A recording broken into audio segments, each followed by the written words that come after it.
Well, good Monday morning. Thanks for joining us here on the Market Day Report. I'm Marlon Bowling with you, your tour guide to the ag commodities. Well, we have an update from USDA this morning. Yes, indeedy, as we come out of a weekend break, we have some export sales business to talk about. Let's take a look at the flash sales, and I say sales plural, that we had from USDA. Okay, here we go. We had sales of soybeans to China once again, and the amount, it's a little bit unusual for them, but I'll sure take it. 204,000 tons of soybeans that were sold to China, and it's all for the current marketing year. And we had another sale of corn to Mexico, 143,637 tons to Mexico. So kudos on the business there that we racked up over the weekend. There had been rumors that there would be more business coming.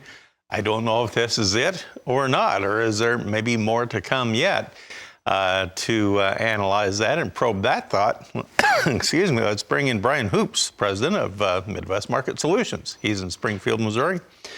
Well, what do you think, Brian? Is this what they were kind of rumoring last week, or is there more out there yet? Well, good morning, Marlon. It was a good, strong week of export sales. Last week, we had over 100 million bushels of soybeans sold, and that doesn't include Friday because government was closed. But 100 million bushels of soybeans sold between China and that unknown destination. We had more sales, as you mentioned this morning. This time, soybeans as well as corn. And I think you're probably going to see more sales in the future here, at least until we get a little bit better handle on the weather in South America. As we mentioned last week, these sales that we're hearing are hedges against that South American crop. Ag Rule over the weekend, that's a Brazilian agency, downgraded the size of the crop by about 1.1 million tons in Brazil. It's still going to be a record large crop, but they're downgrading the crop because of a lot of concerns about heat and stress in the northern parts of Brazil and flooding in the southern areas. A lot of replanting is going to happen. It sounds like both corn and soybeans, and that's going to push the pollination dates for that safrinha corn crop back a little further, and that I think is going to usher in maybe a little bit of hedges against the corn market as well. So yeah, it's an ongoing factor in here, especially as we get into December and January for South American soybeans. That's really that key reproductive time frame that the market's going to be very sensitive to. Now, had you told me last week that the commitment of traders report was going to be deferred until this afternoon, if I remember correctly? Yeah, you're absolutely right. Yeah, it did not come out on Friday afternoon as it normally does, so it will be out this afternoon. Of course, everybody's going to be closely watching what's happening with the funds. Corn's pushing to new contract lows. Wheat's kind of at the same thing, just pushing into new low territory. We expect the funds to remain sellers and holding big short positions there, but not in the soybeans or not in the soybean meals. We're going in the opposite direction. We're seeing contract highs in meal. That's where you would expect a lot of fund buying. Same thing in soybeans. And then you look at the livestock markets, that fund long position in cattle probably cut in half over the last 2 weeks with the massive selling that we've endured. Okay, let's take a look then at our overnight prices. We'll recap here what's going on. We'll take a look at our corn board.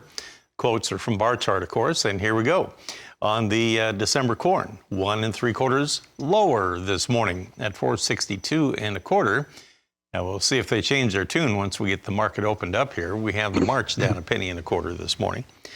On soybeans, you actually have the January contract 7.5 higher overnight at $13.55 per bushel. That was within about 3 cents of its overnight high. So we'll see if they can get an additional boost here from this soybean sale this morning. A lot of analysts think that, well, that was probably why it was up overnight anyway. Meanwhile, in the wheat, we have the December contract in Chicago, 3 3/4 lower at 571.5. And in Kansas City, we have the December wheat dragging its feet. It's down 5 at 635. Just can't seem to get anywhere here. Minneapolis spring wheat, December, down 5 1/4 at 725 1/4. Brian, that was on the low of the overnight trade. This wheat market just seems like it really needs some sort of a spark here.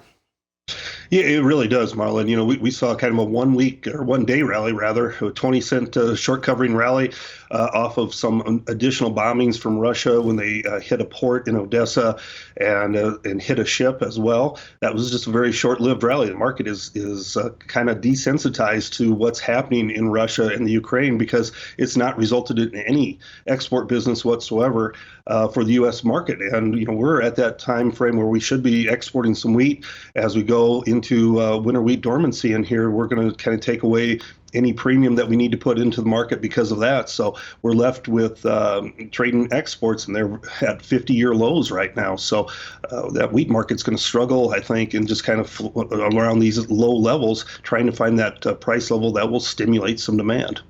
And the cotton market overnight, let's take a look at what it did here this morning. It was up 54 points at 77.86. We'll be back in a moment talking more with Brian Hoops about our livestock trade after this.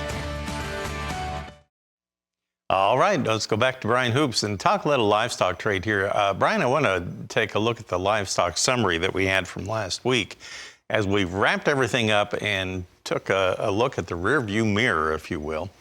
Boy, it was a sad week no matter how you slice or dice it in the cattle complex. Not only did the futures wash out, but you had the cash cattle trade around the country going lower by several dollars too. You had live cash cattle in the range of 178 to 181.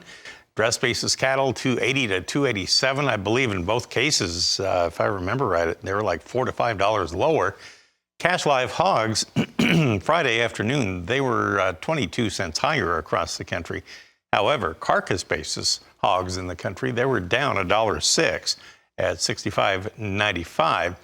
So let's stop right there. Of course, we had the huge sell-off in the futures market. Brian, do you see this cattle market rebounding today or not? Yeah, I think that we will, Marlon, by the end of the day. We could see additional selling pressure maybe shortly after the opening. The CME raised margins for live cattle futures, feeder cattle futures on Friday's close. So we may see maybe some little margin call type selling just shortly after the opening. I think the opening is going to be a little bit better this morning, a little higher in live cattle. And if we can get past that margin call selling, we're just holding too big of a discount right now to that cash market. So those cash, as you said, $4 to $5 lower last week in that 180, 181 range, but December futures are 174. It's a big discount, and I don't know that the cash is going to fall quite that far. So I would suspect somewhere they try and meet in the middle. Same thing with the feeder cattle. November go off the board this week, and we're holding a pretty big $5 to $6 discount to that index. So they need to align and come together this week. Cash outlook is probably steady to lower. The cattle and feed report comes out Friday afternoon, looks to be a little bearish based off the estimates that we submitted. You're looking at 8% bigger placements than a year ago, a couple percentage points bigger on feed supplies compared to a year ago again. So again, that's limiting the upside potential for this cattle market right now. So how are the packer margins running as of now? Yeah, they're pretty deeply in the red. At one point over last week, it was over $100 a head negative. We're down to maybe $80 a head negative now, so it's improved, but it's still something that bears watching closely by the trade. It's in the red. Packers did slow kill speeds last week to about 613,000 head. They were going to keep it probably in that lower range, sort of around that 610, 615,000 range, to try and prop up those margins. Well, let's take a look at how we finished then on Friday. Let's go to live cattle. We were mixed. We had December down 17 cents Friday. You had February up 17 cents. So there you go. It's kind of straddling the fence there. We'll see how they want to open up today. On feeders, we were higher across the board with January up $1.50 at 226.42. And we wrapped up Friday with the lean hogs. December 45 higher. We were at 71.90, and it was kind of like that all across the board. All right, Brian, thank you for helping us navigate the waters here, if you will, early on a Monday morning, and best luck trading this week. Brian Hoops, he's with Midwest Market Solutions in Springfield, Missouri. So, Tammy,